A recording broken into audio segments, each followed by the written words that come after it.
अस्सलामुअलैकुम सामीन। 31 दिसंबर है। ख़बर का उन्वान है देश दुनिया।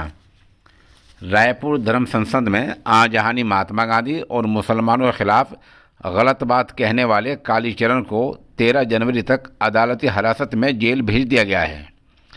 महाराष्ट्र से खबर आ रही है कि 8,000 कोरोना के नए मामले सामने आए हैं। इनमें सिर्फ मुंबई में ही 5,428 मामले हैं।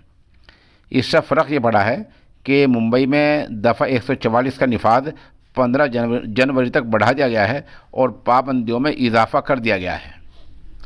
उधर हरिद्वार में धर्म संसद के मामले में जो कुछ वहाँ जहर घोला गया है, इस मामले को लेकर फ़ौज के 5 सीनियर रिटायर्ड अफसरान और 100 बहुत ही अहम लोगों ने, जिनमें आला इंतज़ामी अफसरान शामिल हैं, सदर जमहूरिया रामनाथ कोविंद और वज़ीर आज़म को ख़त लिखे हैं।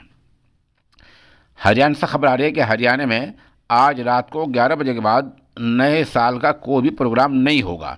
अगर किसी होटल में, रेस्टोरेंट में या कहीं नए साल की कोई पार्टी होती मिली तो उन लोगों के ख़िलाफ़ दफ़ा 188 के तहत कार्रवाई होगी।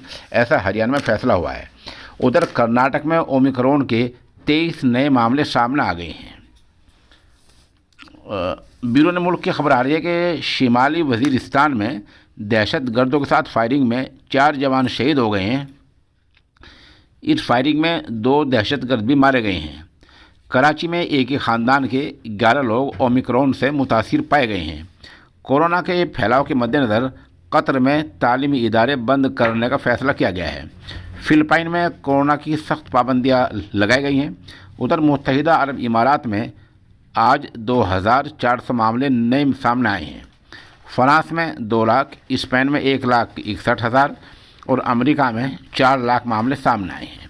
अमेरिका से ये भी खबर आ रही है कि एक बाप ने गलतफहमी से बेटी पर गोली चला दी, जिससे बेटी लुक़मा-ए-जल हो गई है, मौत के मुंह में चली गई है।